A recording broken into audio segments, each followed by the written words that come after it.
اس عمل کے لیے آپ کو چاہیے 1 عدد گلاس، اور گلاس آپ کوئی بھی لے سکتے ہیں۔ گلاس لے لینے کے بعد اس گلاس کو آپ نے گندم کے آٹے سے بھر دینا ہے، خشک آٹے سے اس گلاس کو بھر لینا ہے۔ بھر لینے کے بعد آپ کو چاہیے 3 عدد کھجور، اور کھجور جسے ہم شوارے بھی بولتے ہیں، خشک کھجور، ٹھیک ہے، وہ آپ نے 3 عدد لے لینی ہے۔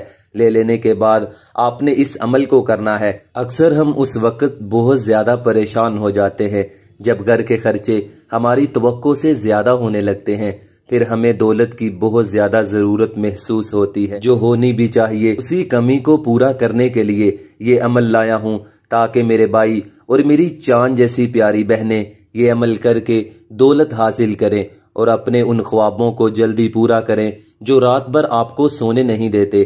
میرے پیارے بھائیو، ایک بات ہے میری ہمیشہ یاد رکھنا، دولت دنیا کی ہو یا ایمان کی، جتنی بڑھتی جائے گی اتنی نیند کم ہوتی جائے گی۔ اس عمل کے لیے آپ کو اجازت کی کوئی ضرورت نہیں ہے، آپ یہ عمل کر سکتے ہیں۔ اور دن کا معاملہ یہ ہے کہ یہ عمل آپ نے جمعے والے دن کرنا ہے، ٹھیک ہے، جمعے والے دن آپ کسی بھی ٹائم اس عمل کو کر سکتے ہیں، ٹائم کی بھی کوئی ضرورت نہیں ہے، اور اس کے لیے زکوٰۃ کا دینا بھی لازم نہیں ہے، آپ اس عمل کو آسانی سے کر سکتے ہیں۔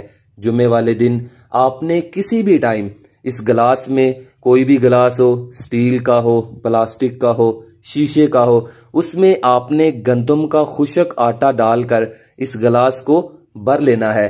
آٹا ڈال لینے کے بعد آپ نے 3 عدد جو آپ کے پاس کھجور ہیں، خشک کھجور جسے ہم شوارے بھی بولتے ہیں، اسے آپ نے اپنے پاس رکھ لینا ہے۔ رکھ لینے کے بعد آپ اپنے سامنے سکرین پر جو تسبیح دیکھ رہے ہیں، اس تسبیح کو آپ نے پڑھنا ہے۔ میں ایک مرتبہ آپ کو پڑھ کے سنا دیتا ہوں۔ اللہ لا الہ الا ہوا رب العرش العظیم۔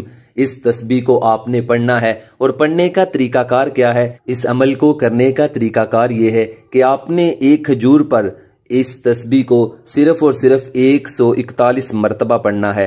141 مرتبہ پڑھنے کے بعد آپ نے اس کھجور پر پھونک مارنی ہے۔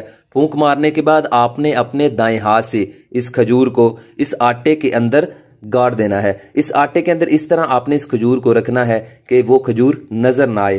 پھر آپ نے 141 مرتبہ پڑھنا ہے، اور پھر آپ نے دوسری کھجور کو اٹھانا ہے، اور پھر اسی کھجور کو اپنے دائیں ہاتھ سے اس آٹے کے اندر دبا دینا ہے، ٹھیک ہے، اور اوپر اس کے آٹا لگا دینا ہے، مطلب یہ کھجور نظر نہ آئے۔ اور تیسری کھجور پھر اسی طرح آپ نے 141 مرتبہ پڑھنا ہے۔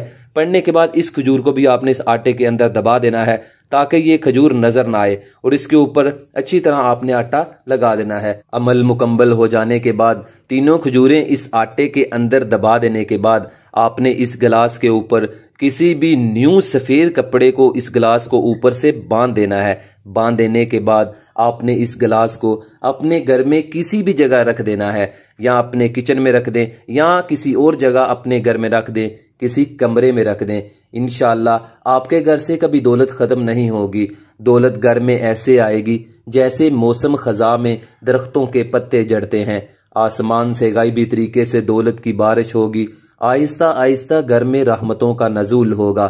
جو دولت گھر میں آئے گی اس میں برکت اتنی آ جائے گی کہ گھر جنت بن جائے گا، اور آپ کے سارے قرضے آہستہ آہستہ اتر جائیں گے، اور آپ کا گھر خوشیوں سے بھر جائے گا، اور آپ کی تمام پریشانیاں ختم ہو جائیں گی۔ اس عمل کو کریں اور کامیابی حاصل کریں۔ اور میرے جن پیارے بھائی اور میری بہنوں نے دعا کے لیے کہا تھا، الحمدللہ الحمدللہ، ان کے لیے دعا کروا دی گئی تھی۔ اگر کوئی اور بھی میرے بھائی اور بہنیں اپنے لیے خصوصی دعا کروانا چاہتے ہیں تو وہ 10 مرتبہ درود ابراہیم پڑھ کر مجھے اپنا نام لکھ کے میسیج کر دیں، یا صرف یہی بتا دیں کہ آپ نے 10 مرتبہ درود ابراہیم پڑھ لیا ہے، تو انشاءاللہ اگلے دن فجر کی نماز کے بعد ذکر و اذکار کی محفل کے بعد آپ کے لیے خصوصی دعا کروائی جائے گی۔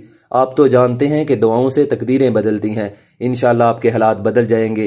آپ کی جو بھی دلی تمنا ہوگی انشاءاللہ وہ پوری ہو جائے گی، اور آپ کی تمام جو کھوئی ہوئی خوشیاں ہیں آپ کو واپس مل جائیں گی انشاءاللہ۔ اب تک کے لیے قائم علی شاہ کو دیجیے اجازت، دعاؤں میں یاد رکھیے گا، بہت سارا پیار۔ اوکے، اللہ حافظ۔